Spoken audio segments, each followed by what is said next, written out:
नमस्कार मित्रों,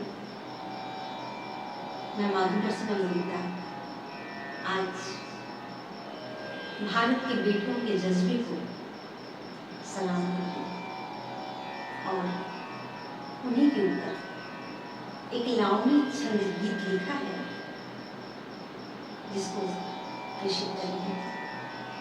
सुनिए।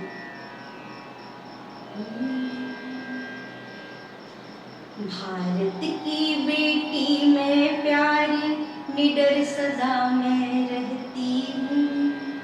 भारत की बेटी मैं प्यारी, निडर सदा मैं रहती हूँ। राष्ट्र हितैषी भाव हमारे, ज्ञान दीप ले चलती हूँ। भारत की बेटी मैं प्यारी। जंजीरों को तोड़ चुके हैं, ऊंचे अपने हैं सपने। आसमान को छूने निकले, नए चांद हमको गढ़ने। जंजीरों को तोड़ चुके हैं, ऊंचे अपने हैं सपने।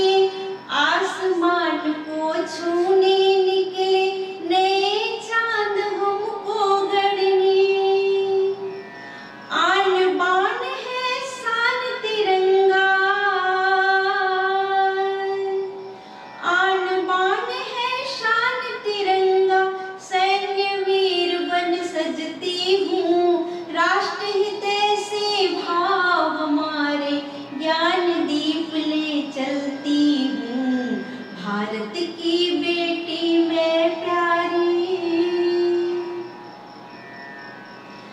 आंधी तूफान गहने अपने, नहीं किसी का जोर चले।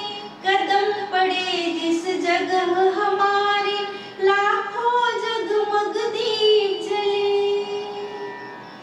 आंधी तूफान गहने अपने, नहीं किसी का जोर चले। कदम पड़े जिस जगह हमारे, लाखों जगमग दीप जले। है उमंग नस नस में देखो, है उमंग नस नस में देखो। जोश निरंतर भरती हूँ। राष्ट्र हितैषी भाव हमारे, ज्ञान दीप ले चलती हूँ। भारत की बेटी मैं प्यारी। भूल न करना हम छोटे हैं, गद्दारों की खैर नहीं। लक्ष्मी दुर्गा काली बनकर, फाड़ फेंकते मिले कहीं। भूल न करना हम छोटे हैं, गद्दारों की खैर नहीं। लक्ष्मी दुर्गा काली बनकर, फाड़ फेंकते मिले नहीं। बदल गया परिवेश यहाँ का, बदल गया परिवेश यहाँ का। भस्म सही मलती हूँ। राष्ट्र हितैषी भाव हमारे, ज्ञान दीप ले चलती हूँ। भारत की बेटी मैं प्यारी। भारत की